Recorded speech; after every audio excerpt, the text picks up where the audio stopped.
Kritikus Fazal Segaf menyebut Nahdlatul Ulama NU dan Muhammadiyah bakul sampah demokrasi. Menurutnya, dua ormas itu kalah dominasi dengan beberapa pengusaha tersohor saat ini. Dua orang itu yakni Lau Tak Wong, orang terkaya 54 dunia asal Indonesia tahun 2023. Total kekayaannya mencapai 25,5 miliar dolar AS atau setara 394,4 triliun rupiah. Satunya lagi adalah Menteri Koordinator Maritim dan Investasi Luhut Binsar Panjaitan, yang juga merupakan pengusaha. Kwong kelahiran Singapura dan Jati warga RI. Dia pengusaha dan pemilik perusahaan batu bara bernama Bayan Resources. Hartanya menjadi bombastis dalam waktu singkat di era Jokowi. Faizal bilang, kedua orang ini punya usaha batu bara. Hartanya meningkat drastis di era Presiden Joko Widodo. Khusus Luhut, ia bilang Luhut gonta-ganti jabatan dan bebas bertindak apapun yang dia mau. Bisnisnya meroket dan dengan cepat pengaruhnya jauh lebih besar dari partai politik manapun di Republik ini.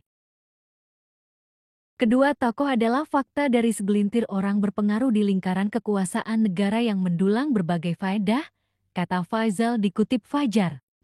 ID dari cuitannya di Twitter, Minggu 2 Juni 2023. Di luar sana, kata dia, jutaan rakyat menatap janji palsu Pancasila.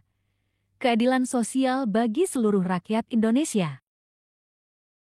Menurut Faizal, keduanya menjadi kaya dari sumber potensi alam dan menguasai sentra-sentra strategis negara. Di sisi lain, Faizal menyorot peran NU dan Muhammadiyah. Tapi hari-hari yang ramai dipertentangkan adalah saling adu pengaruh antara ormas NU dan Muhammadiyah. Kedua elemen ini, jangankan mensejahterakan rakyat, soal putusan lebaran saja mereka saling bertengkar, jelasnya. Padahal, dua ormas itu katanya kerap mengklaim paling berjasa, paling terbesar dan berdiri sebagai penjaga NKRI. Tapi bagi Faizal, ia melihat ormas tersebut sebagai sekumpulan orang bodoh. Terbukti kedua ormas bahlul itu tidak melahirkan pengusaha hebat seperti Lau Tak Wong, atau mengkader pengikutnya menjadi lebih hebat dari Luhut Binsar Panjaitan yang punya kuasa besar di pusat kekuasaan negara, ketusnya. Padahal jika ditelisik, menurut Faizal Republik ini ada karena bagian dari partisipasi besar kedua ormas tersebut. Namun mereka marginal dan mundur. Sudah saatnya kalian yang bangga dengan ormas NU dan Muhammadiyah keluar dari tempurung organisasi, membuka diri, saling bersinergi dan bangkit bersama rakyat menggalang perubahan, ucapnya.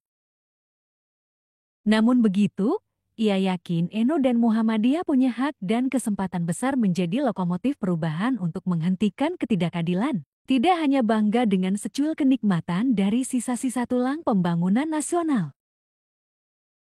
Buktikan bahwa di sarang kedua ormas tersebut bukan kumpulan intelektual terbodoh di negeri ini, tapi di wadah yang bersejarah dan terbesar tersebut, kalian tampil jauh lebih berkuasa dari oligarki. Bukan sebaliknya menjadi penonton apalagi budak rezim culas, tandasnya.